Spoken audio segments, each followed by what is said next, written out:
We are going to get started. Oh, I'm staring at my face. Back to gallery, please. There we go.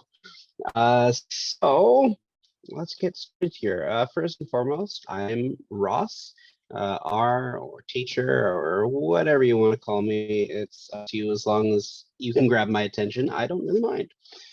Okay, where to start? Let's say hello to everybody. A little bit about me. I've been teaching English for over 12 years, over 2 years now, just about over 2 years with mentors, quite some time with the academy. I don't remember how long, it's been a while.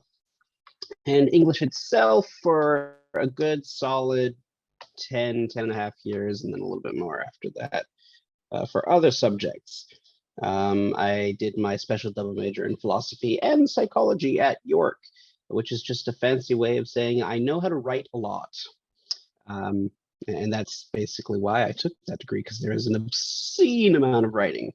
At this point now, I've got well over 300 essays under my belt, and if I include you guys in that count, I can't even count how many essays I have written or helped write with other people. My hobbies include video games, and my favorite food is pizza. Okay. Of course, I do stage and theater, as Michael had mentioned earlier. So on my list, I see Cheryl first. So we're going to pick on you. Tell us a little bit about yourself, what grade you're in, your favorite food, and if you have a hobby. And then one random fact, if you would like. Could be about yourself, or could be about anything. Go ahead, Cheryl. Hello, everyone. My name is Cheryl, and I am 9 years old. Now I am in Beijing, but my mother and my brother was in Canada, and I like to eat ice cream. And my hobby is ping pong. Very good, very good. Ping pong is really fun. Leo, you're next on my list here. Hello again, Leo. Hello. My name is Leo, and I like to eat pizza, and I like to play badminton. Badminton is also awesome. And do you have a random fact about yourself or just in general? I live in Canada. Okay, that's fine. That's great. And then hopefully I don't say this wrong. Tin Yan? Do you want to tell us a little bit about yourself? I'm Eric. I'm age 9. I live in BC, Canada.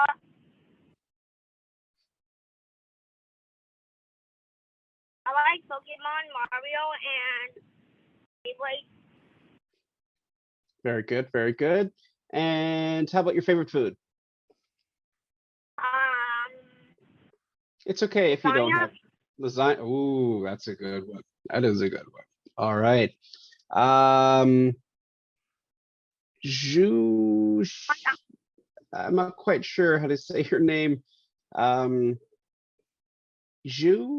Jackie?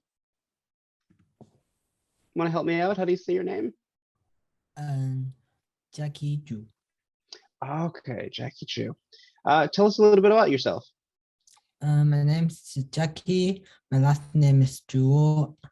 I'm living in Burnaby, and my hobby is badminton. I'm grade 7. Awesome, awesome. Badminton is a lot of fun. And a random fact about yourself or about anything. I'm always fine with random facts.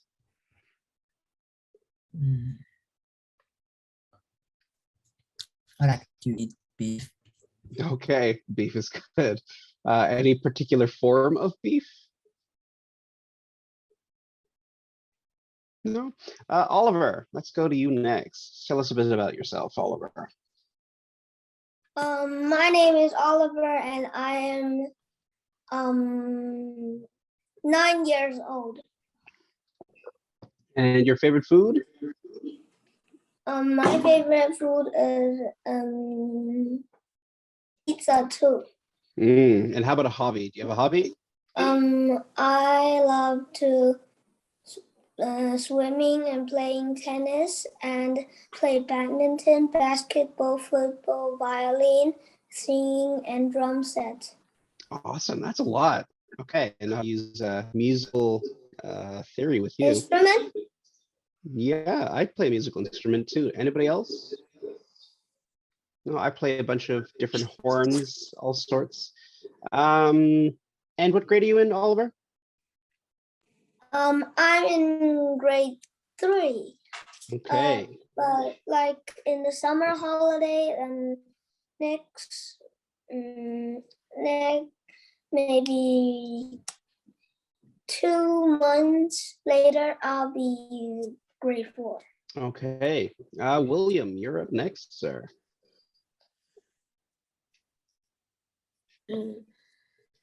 Hello, everyone. My name is William. I'm 10 years old, and I'm in 4th grade. And Favorite hobbies and food? my hobbies, I like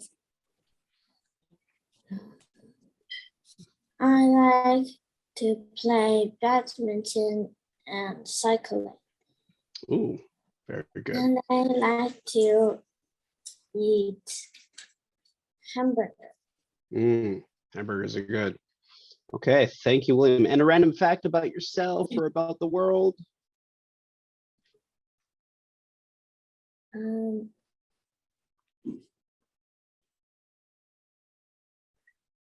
It's okay if you don't have one. I think I don't have any. That is okay. We know Jacqueline. Jacqueline, do you want to introduce yourself or shall we move on? No? Okay. And then Sam or Samuel? Sam Bieber, Bibber, or Sam B. Iber? No, maybe. And then the rest look like mentors. And then, oh, there's Sam. Hello. Hello.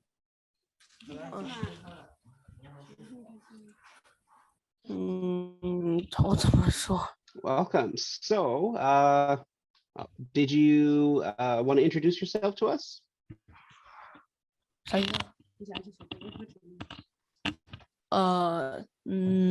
Yes. All right. So, tell us your name, what grade you're in, your favorite hobby, and favorite food. Oh, what? Sorry, I don't know. That's okay. That's okay. So, what grade are you in? Green. Grade 4 or 5? Oh, is Year 7? no.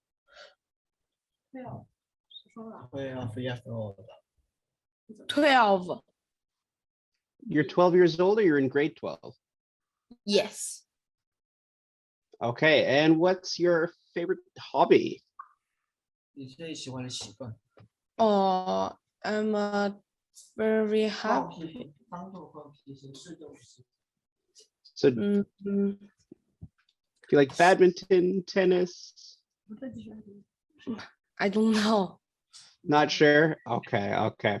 We'll try again later. And then Vivo's quite chatty here. Vivo, do you have a name for us? Oh,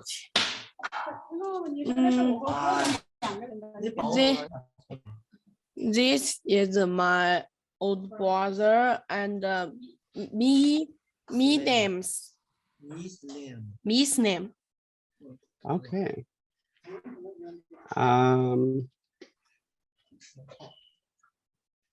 Okay. And thank you, Sam. And then Vivo, who are you? My name is Beaver. Yes, thank you. And we're going to move on to Vivo next, just so we can finish up the last person, and then we'll get started. 他说啥 Oh, and then we have Janet joining in next. Vivo, do you have a microphone to speak with us? Or would you prefer to type to us instead? Old. I'm speaking to Vivo, Y31S. Nope, they're unmuted. Hello, Vivo. Who is this?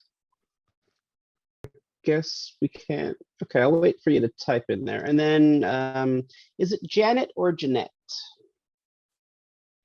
Our newcomer there. Janet, Jeanette, one or the other. You want to introduce yourself to us? Janet. All right, Janet. Hello. What grade are you in, Janet? A 6. Grade 6. What's your favorite hobby?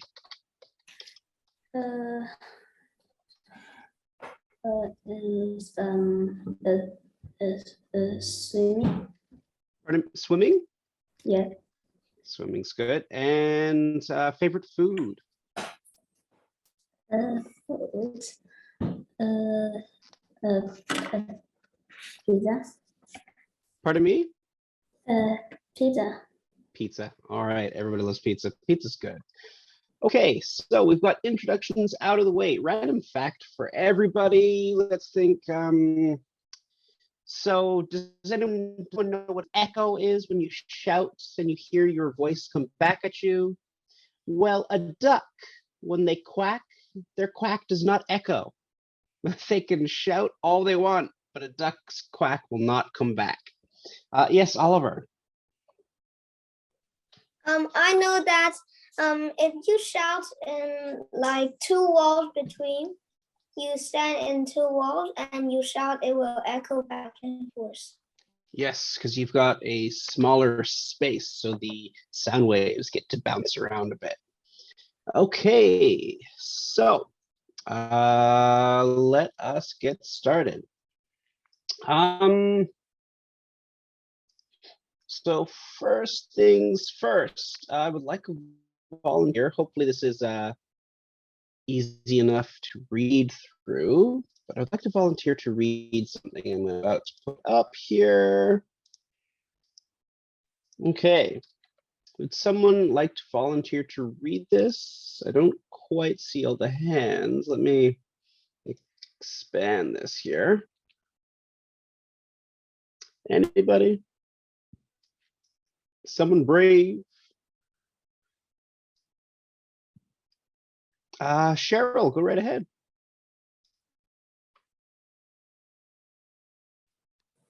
Is read this? Pardon me? So you'll, Okay. yes, so you'll start from, oops, start from here, and Okay. then you can read Why? the reason. Okay. Why are fire struck red? Because they have 8, 12, and 4 people on them, and 4 plus 8 is 12. And there are 12 inches in a foot, and 1 foot is a ruler.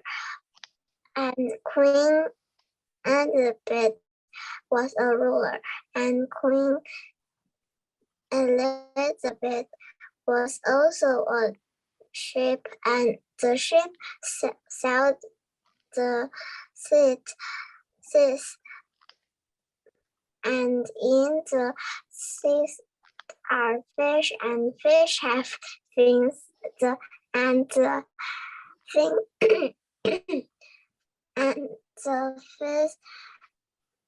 for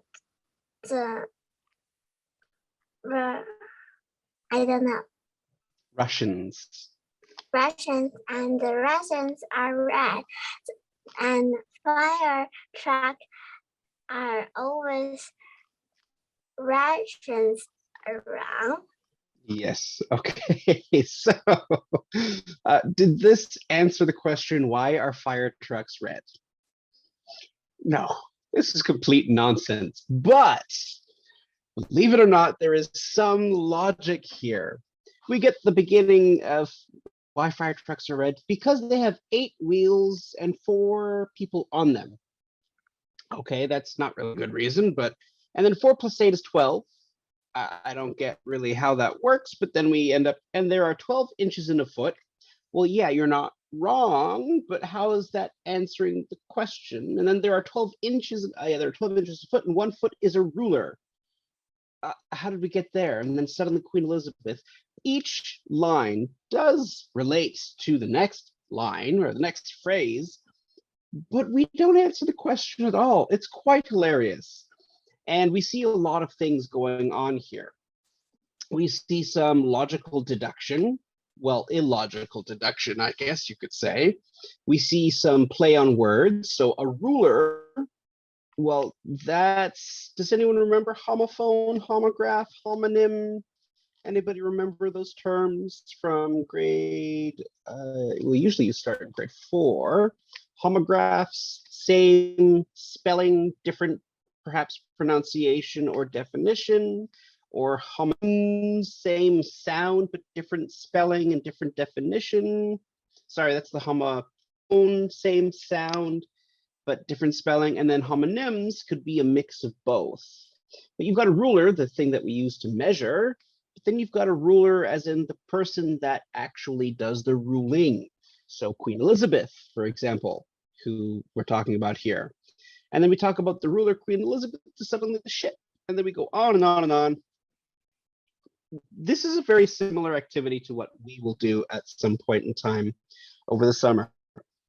As we play or write a game by the name of Mr. Know-It-All. And if anyone's ever been in a drama class and played this game, when, yes, Ting Yan?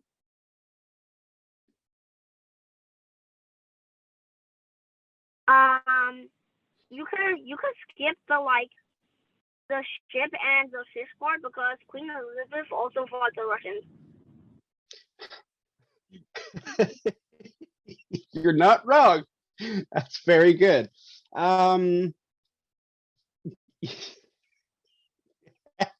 That's hilarious. Yeah, you're right. Good.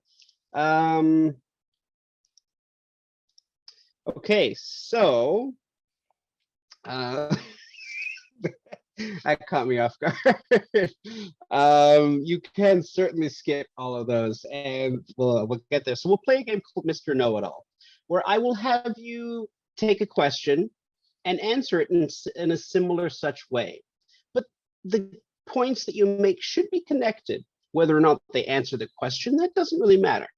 But it's just there for an exercise to get your thoughts onto a piece of paper. And eventually we start to refine it to the point where you answer a question like this, but it's more in the form of an essay and you actually do end up answering a question. So this is one example that I wanted to start with. We can see here that there's plenty of things. The big thing that really irks me about this is the fact that the sentence begins with because. Do we really start sentences with the word because? Not really, no. Does anyone know why we wouldn't start a sentence with the word because? Or at least in academic writing, why we wouldn't do this? Would you ever put glue on a piece of paper and then not stick that piece of paper to anything? Probably not. Because the word because, it's a it is a conjunction. It joins ideas together. It is like glue. Without the glue, things can fall apart. But if there's nothing to stick it to, we don't need it. But it would answer the question it would start with. Fire trucks are red because, and then that would be fine. Okay, so that's out of the way. Now let's move on to the next little bit. When it comes to writing, there are some important things that we need to keep in mind. So I'm just going to do a quick share here. I think I can just do my screen and then we'll close it from there. Okay, so we'll start from here. You have various parts of speech. These are really important to keep in mind.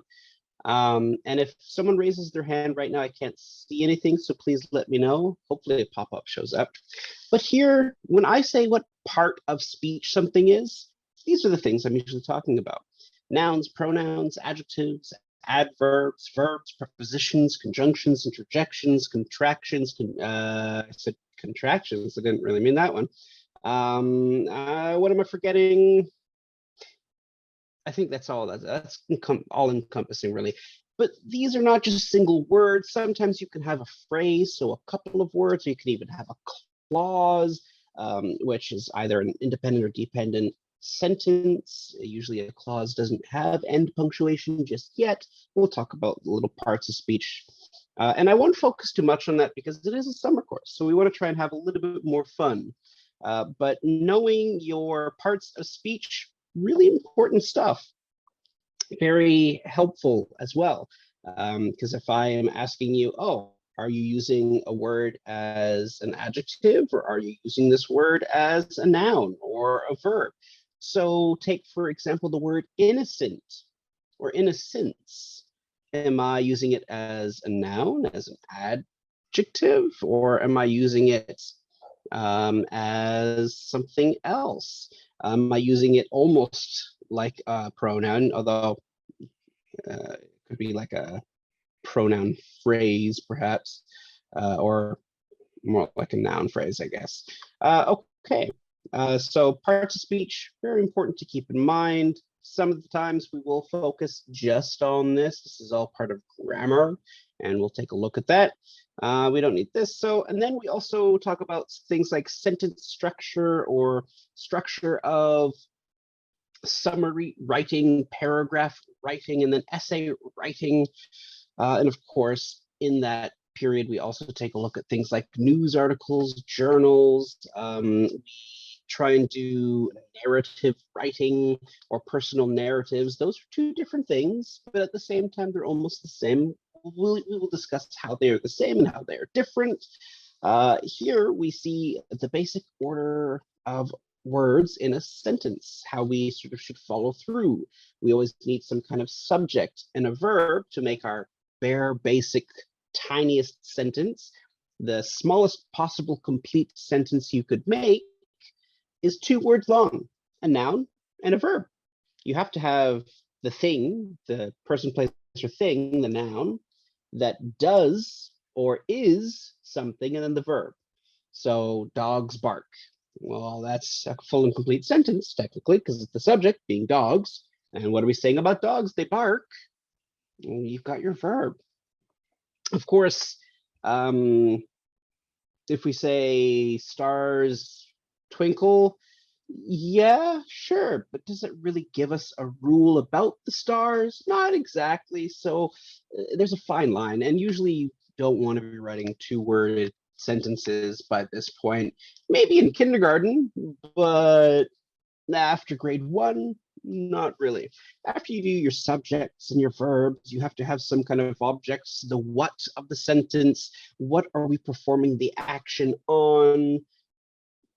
Or an indirect verb. Does anyone remember or know what an indirect object is? I said indirect verb, I meant object. Indirect object? Anybody? You can go right ahead. I don't see any, no. It's usually the thing that receives of the action. So we perform the action on something, and then there's usually someone or something else that is affected because we have done the action. I threw the ball to Ted. Ted becomes the indirect object. He gets the ball, but I did the action. I did the action to the ball. The ball ends up in Ted's hands, but I did not throw Ted. So Ted can't be thrown. Well, I mean, if I'm strong enough, but the ball is thrown. And then the manner that we do something, we start to describe the verb using an adverb. And then usually we can include places, times, locations, all this kind of stuff. Pretty important, rather useful. And then other things that we'll keep in mind, like verb tenses. And this is just one of my favorite charts to show how confusing our verb tenses can be. Just a show of hands, or you can let me know right away. Who can tell me how many verb tenses do we have in the English language?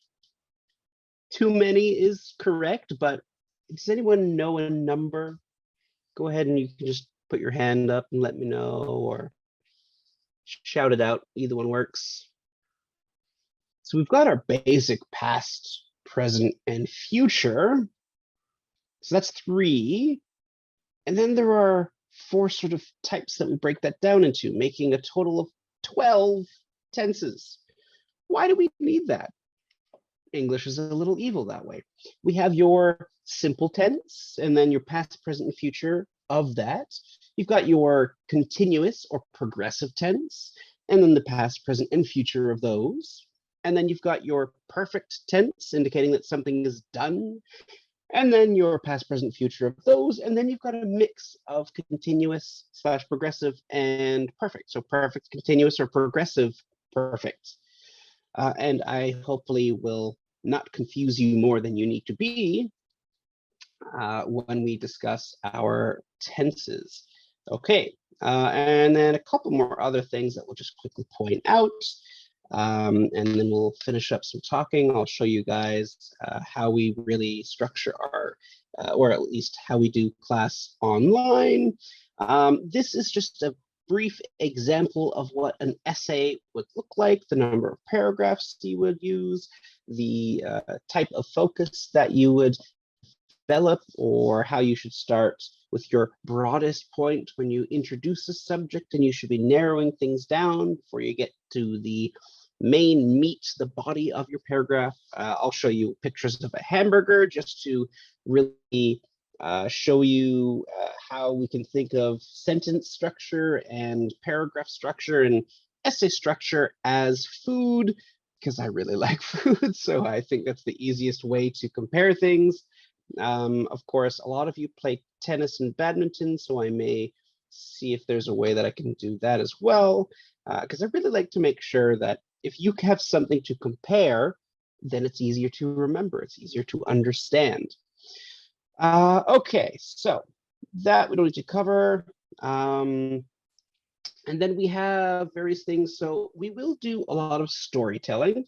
This is an important thing to get used to, especially from grades 3 to about 6, almost 7. There are various types of stories. We have your traditional narrative, where there is some voice, somebody telling a story, whether it's you, a character in the story, a character that watches the story and tells it to us, the audience. There are various things about a story, like elements that we need to know. So what we see in front of us here, hopefully you see the whole thing, the 3 little pigs. Does anyone know the story of the 3 little pigs? Anybody want to summarize that for us? I see Oliver's hand up. Go ahead, Oliver. Tell us about the 3 little pigs. Like the 3 pigs with a bad wolf, and the one pig wants to build a house with straw, and one with wood, and last one with bricks. And that big bad wolf just blow the straw house down, and also the wood house. The two pigs that live in the straw house and wood house like run to the bricks house pig and said, "Let me in." And the wolf thinks that the brick house can be blown down like the two other houses before. So he blow the house, and he tried lots of time, but he failed, and he just fainted on the ground. Okay, poor wolf. Yeah, so you gave us a good little summary of the 3 little pigs. We'll take a look at some fairy tales. You guys are going to write your own versions of some fairy tales. I'm going to do some summary writing. What Oliver gave us there was a summary. And writing summaries can be sometimes a little challenging because you don't know how much to tell or what you should tell. What we have here is an example of what's known as Freytag's pyramid, or the story plot line. Almost looks like a bit of a heartbeat, where we have the start of the story, everything that happens, the highest peak, so almost the end, or almost like the moment where, oh wow, they're going to solve the problem, but they don't. And then eventually in the falling action where they do, and then the resolution where things, the denouement, where things finish the end, and you can start a new story from there if you want. We will all be choosing various stories and summarizing these stories. Of course, when we do any kind of storytelling, be it an actual fairy tale or a fictional story, sometimes we have our own personal stories to tell. So narratives, like, what did you do over the summer? Well, that would be a personal narrative of sorts. You're telling the story of what happened over your summer. We have to consider various points of view. So first, second, and third. We typically focus on first and third person. Second person is, it's in a weird place. But here we have a sort of visual of the various types and points of view. So first person, from your point of view. Notice how those hands, those are now your hands. When you tell a story, everything is I, me, myself, and we. So does anyone know a story that's told from first person? Anybody can think of one right off the top of their heads? I can't quite remember any modern.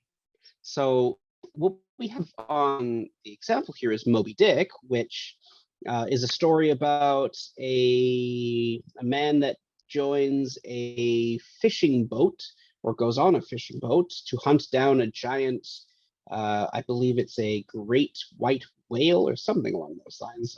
Maybe it's a humpback whale. Don't quite remember. I see a message. Yeah, that's okay. So Moby Dick starts right away with "Call Me Ishmael," which is just the narrator. The narrator actually happens to be the main character. What other popular novels are told from first person? I can't quite think of any.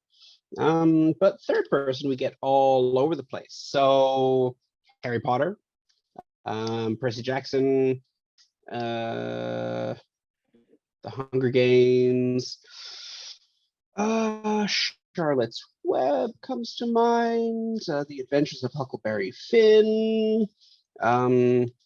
If anyone's ever read Edgar Allan Poe's The Telltale Heart, that's in first person.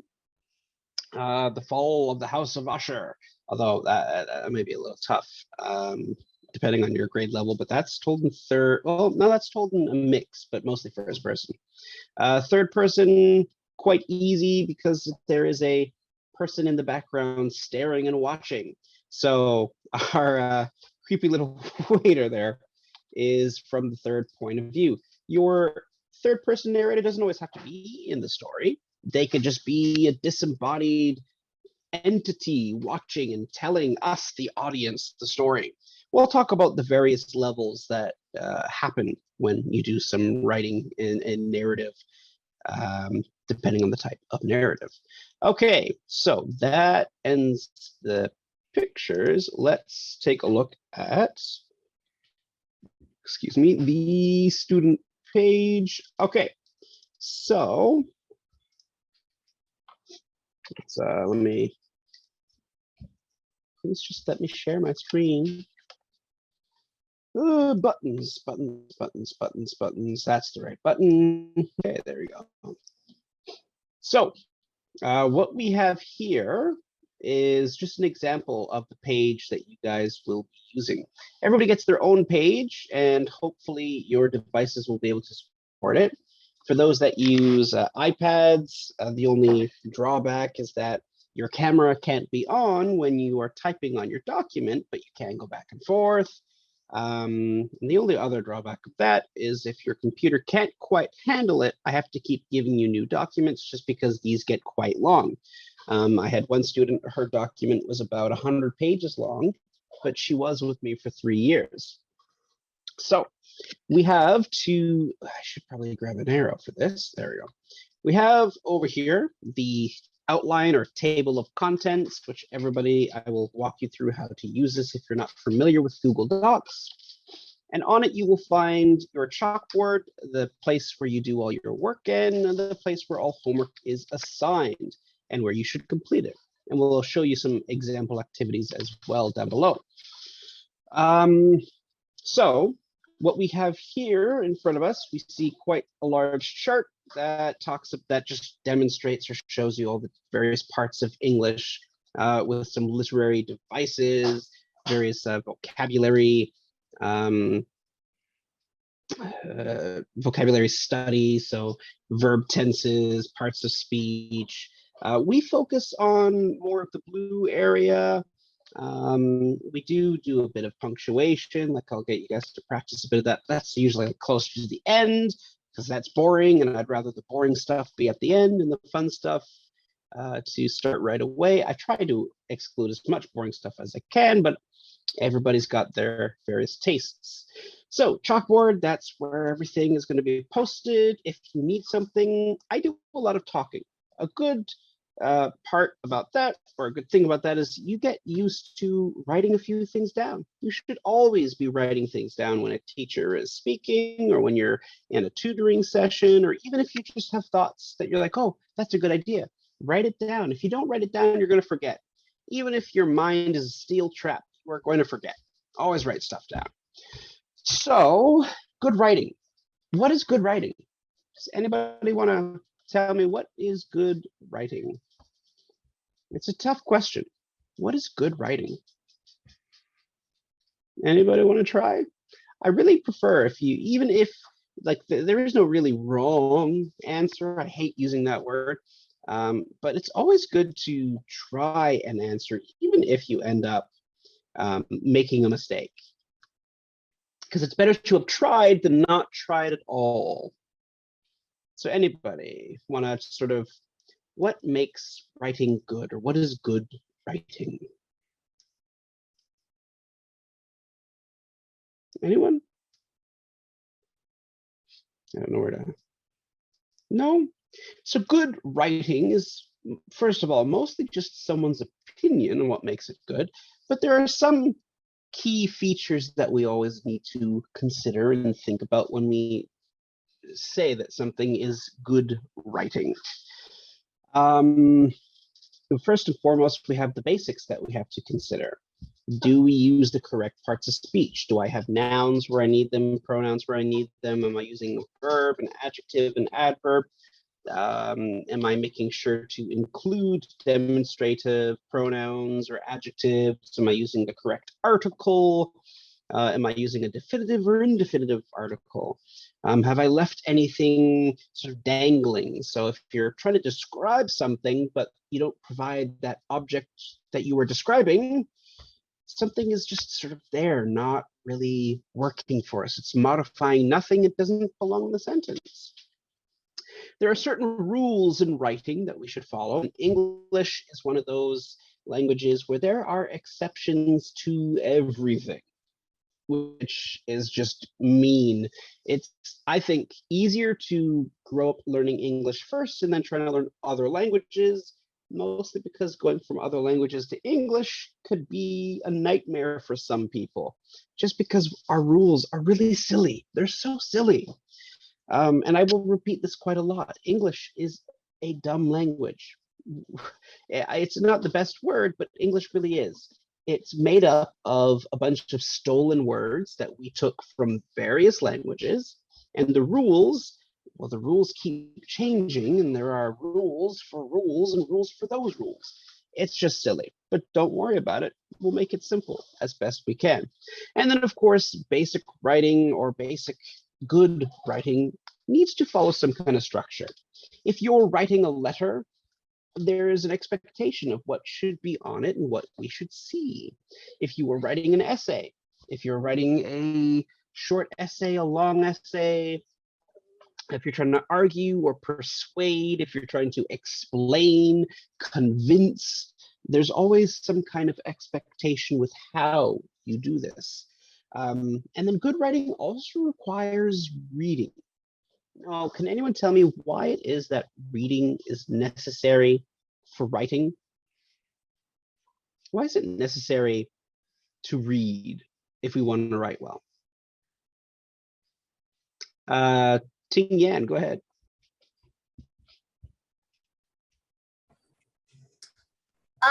It's like you have to understand how to write words in order to write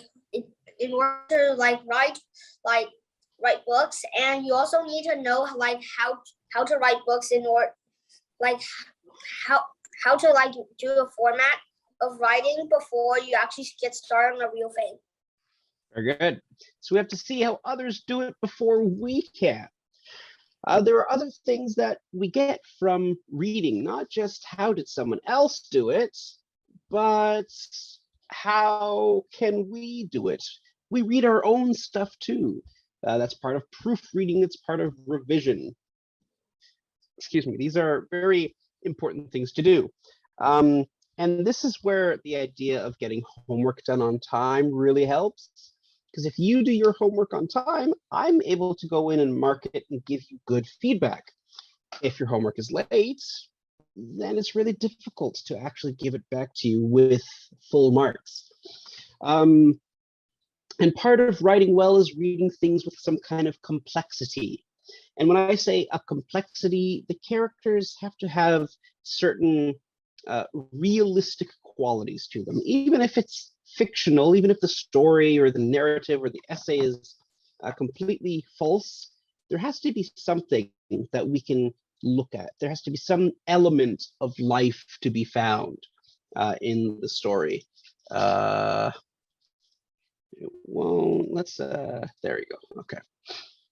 So when we read some stories, we've got some planned out. One that I usually do, depending on the age group and everybody, we've got The Monkey's Paw. I'm sure many of us have heard this before. We usually take a look at some classic fairy tales, Little Red Riding Hood, The Three Little Pigs, The Ugly Duckling. I can't remember, there was one more. But I've got plenty. And then sometimes, if we're all up for it, we read something.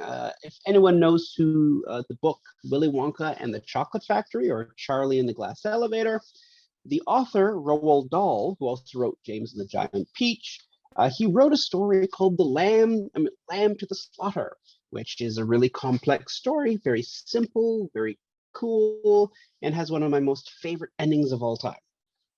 And hopefully we all quite enjoy it. And we read some poetry. If anyone doesn't like poetry, my goal is to help you not like it less. So I want to say hate, but that's such a bad word. If you don't like poetry, my goal is to make it so that way you not like it, but don't not like it less. So if like you were at a 10 of not liking it, my goal is to get you to at least a 5. Or at least as close to a 0 as possible. So that way, eventually, you can like poetry.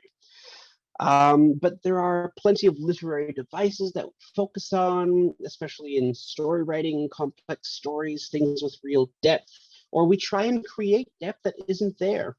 One of our activities will be to take the simplest of questions, why did the chicken cross the road, and turn it into a narrative, turn it into an essay, and turn it into our own little perhaps poem, or just to see how we can really use one thing and present it in so many different ways. We also work through observation. So you guys will get a video and you have to make observations on the video and then tell the story that's in the video. So some have difficulties with that, and hopefully we'll be able to help you through that, and others will find that the easiest task ever. And the videos I chose are typically very short, but they have so much in them that you can write pages if you really want to. And then, of course, informational text. So research is really important. As soon as you know how to do research and do it well, you're set for any kind of paper that's going to come your way, Or let's say you're really stuck on something and you have to write about it. Well, getting like the research juices in your brain flowing and filling up with information, very important. After you're used to doing reading, we have to be able to think about what we've read or think about what we want to write about. So we think about in analytical and critical ways. So we analyze and evaluate. And when we evaluate, we're basically pretending to be a scale. Hold on one second.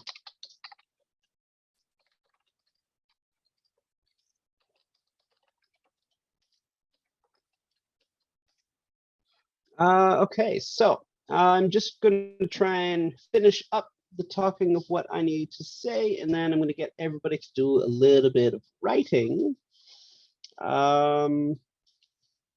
But for those that would like to, you don't have to, but we are going to, right, so critical thinking, analytical thinking, analysis, evaluation, pretty important stuff, considering why was something written the way it was written, what does the word choice tell us, can we learn a lesson, like the Three Little Pigs, is there a lesson in the story? Yes, there is. Goldilocks and the Three Bears, is there a lesson in that story? 100%. What is being said without words? We can write tons and say nothing, but we can also write very little and say so much. We will see examples of that, especially in poetry. When we write, well, we have purposes for this. We write to communicate. Just because we can't be there doesn't mean we don't have some way of telling you. That's what we write for. We write essays, letters, news articles, journal entries. Some of you probably do instant messaging all the time. You are writing without even knowing that you are doing this thing, this communication, conveying thoughts and feelings and ideas and expressing everything that you can. Reflections are like a tough thing to do, so I get you guys to do them anyways. Practice. Practice doesn't make perfect, but it does make better, and it's always good to be better. Be better tomorrow than you were today. Okay, other than that, let's do a bit of writing. So I think I'll have to open up the chalkboard for this, or the whiteboard. Let's see. Okay, I'll figure out a way to do that. But I'm going to give you guys some questions, and we're going to try and answer a couple of them. So, actually, let's see. I think you can all just do it in the chat, but I'm not exactly 100% sure how this will work. Let's do the whiteboard, I think.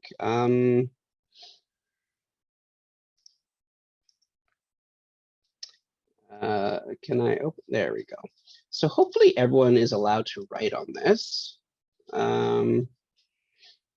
But let's take a question here, and let's not be drawing too much. If we could, please and thank you. Oh, why wouldn't it let me write? There we go. Okay, so here are the let me expand this, please. Okay, here are the questions that you can choose from. Why is that dialog box enormous? Oh, where'd it go? It's gone. Who keeps clearing this page? I'm confused where it went, but I'm going to try and put it up one more time. But here are the questions that you guys will be able to answer. Okay, and hopefully you can write it on here, or you can write it in the chat. It just disappeared. Let's do it in the chat then. I think, where did there we go. So here are the questions. Let's try and answer a couple of them. You can choose any of these three. And go ahead and you can write out your answer in the, oh, that was sent to nobody. All right, we got it. There we go. So go ahead and open that on up. You have three questions to choose from. Your first being, what if you could accomplish simple tasks while sleeping and still get a good night's sleep? What would you do while you were sleeping? And your other choice is, what if you could choose anyone in the world to be best friends with, living or dead? Who would you choose? And of course, it goes without saying, why? And the last question being, what if you could go back in time by 1 hour? What would you do with such a power? So that doesn't mean that you only get 1 hour like ever, but you can go back an hour, use that up, and then go back an hour again if you want. It is a reusable power. But go ahead, take a moment to think about these, and we shall all see what kind of answers we can come up with. And if you don't want to share your answer with everybody, you can always send the message directly to me, and then I will read it anonymously, so that way you don't have to have your name on it.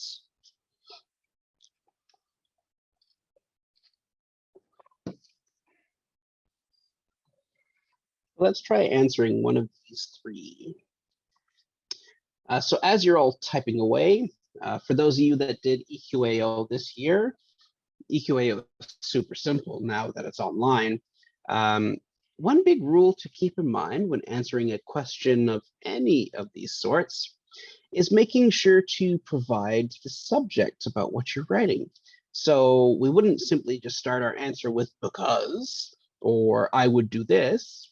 We would address the subject. So like the last one, we would say, if I could go back in time by 1 hour, these are the things that I would do with this power. And that rhyme is never going to get old. You're addressing the actual question itself. This is a habit that everybody that's not EQAO, we all end up doing the OSSLT at some point if you're in Canada, or you do high school in Canada, or even if you do the IELTs or the TOEFLs, the TOEFLs, LFs, the IELTs, or the TOEFLs as I call them.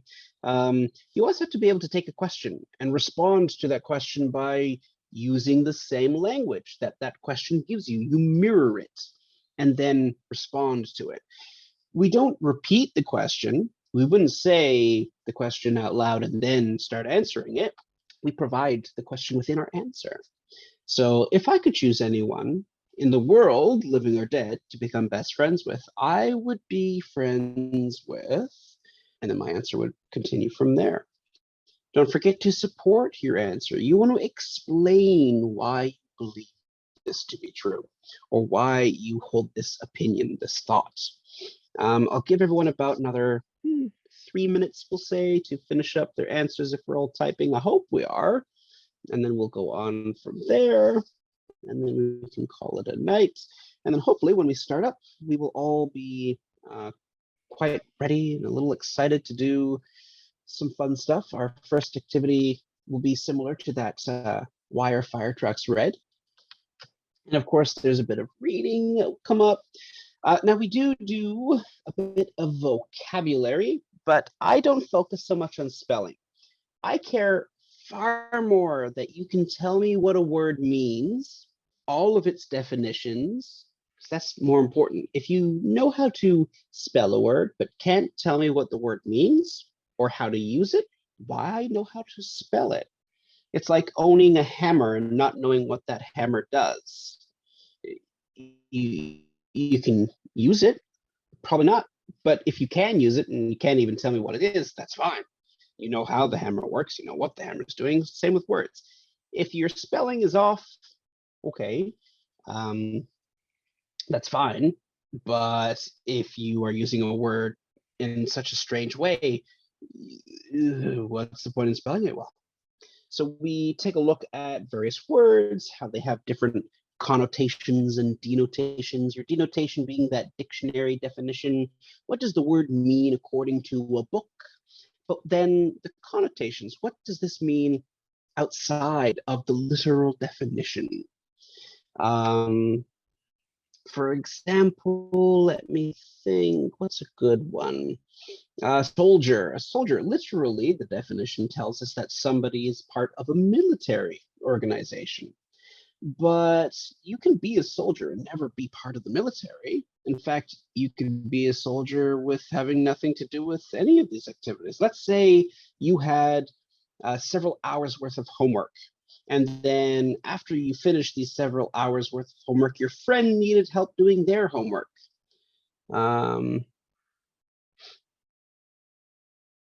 Okay. Any reason why? For the one that just sent me the message there. Right, so, and you help your friend do their homework, well, you are a soldier that day or that moment because of all the effort and discipline and strength you are putting in to helping your friend complete work that you yourself have already done. Or like you can understand idioms, for example, like I shall soldier through it. Just a deeper understanding of words. Like we write and we revise to increase our vocabulary. I hope everyone's still writing. I want to see a couple more answers. We learn to use things like idioms, synonyms, antonyms, metaphor,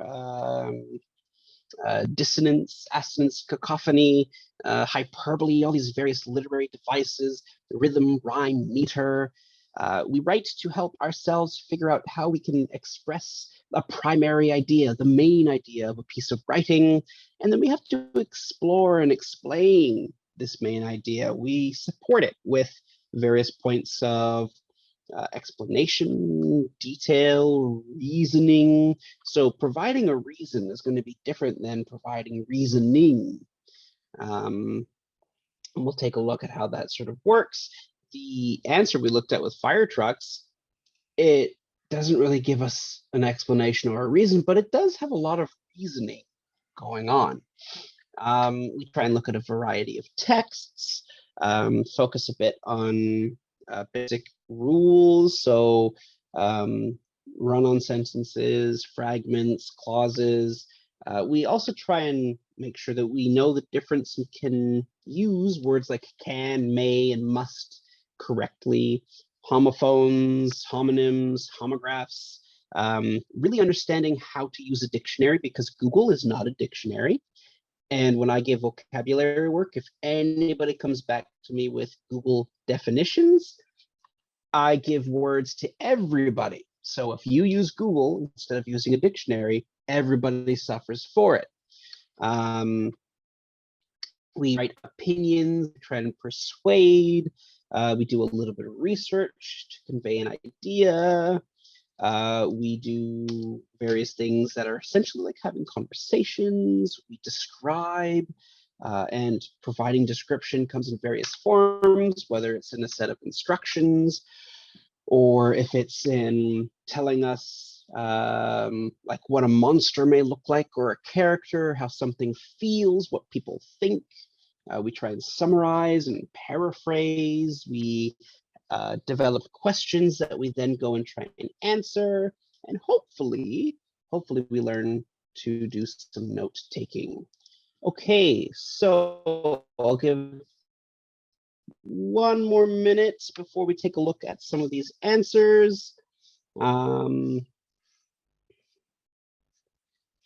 I see one of us has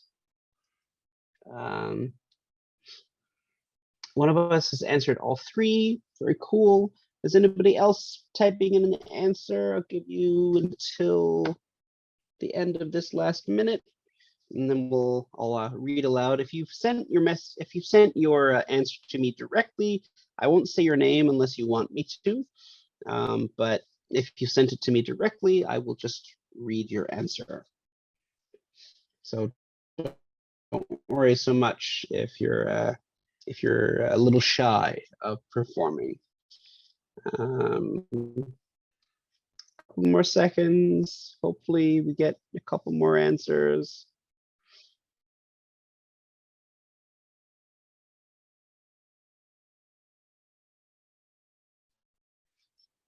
All right, thank you. Another one.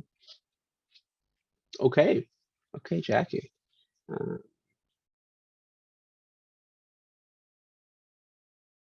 Okay, and if you put your answer in before I finish reading through them, that's okay. If not, after we finish that, we shall pass the time over to mentors and let them finish up. So one of our responders has chosen who they would be friends with, and they said that I will be friends with my brothers because we are a family. It's always good to be friends with your siblings. Hopefully we're already friends with our siblings. And then of course, a reason being that we are family. So be friends with your family. It's always important. Family is everything. Okay, another answer, or three, to all of our questions. Our first question would be, I would want to learn Japanese at night because I always wanted to learn another language. Japanese is a language, although is it a simple task to learn another language? Who knows? Maybe if you're already learning it at night, you could practice it and then you'd be very good in the morning. The next answer we have is, I would be friends with my mother when she was young, so I would have another friend, or so she would have another friend. That would be interesting to get to know your parents before they were your parents. A lot of time paradoxes that could cause, though. So interesting science that would go behind that. Another answer we have is, I would go back just to get more time in my life to be happy. Okay. I would personally use it to take a nap. If I could go back in time by 1 hour, I would just take a nap because that just sounds great. So you're really tired, or you've just done an exam. Well, I need a nap. So back in time, sleep it off, and then you're good to go. Or maybe, like, let's say you forget the answer on a question, like on a test, maybe go back in time to fix it after. And then one of our other responses, I would be friends with Lee Bay. Is it Lee Bay? I believe that's the correct pronunciation, because I would want to learn more poems from him. So that's cool. That's not the dude that created a haiku, is it? No. But yeah, it's always cool to learn a bit of poetry. Also, ancient poetry was always really cool because they had such insights into things. Especially when we take a look at haiku.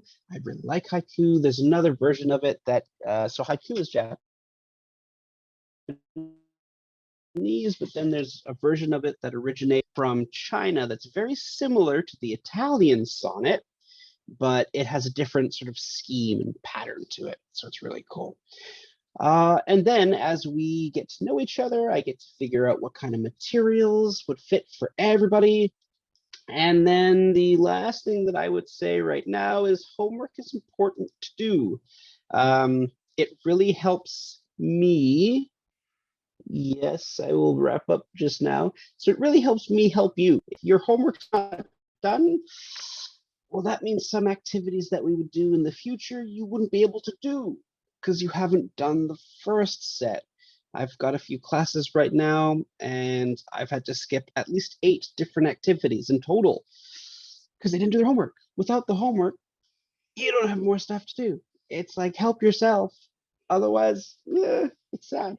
But other than that, that's everything for me. I know I do talk a lot. Sometimes I don't talk at all because I lose my voice a lot more often than I should be, but hopefully it doesn't happen over the summer. Other than that, if there are no questions, comments, or concerns, I shall turn the time back over to mentors, and that's it.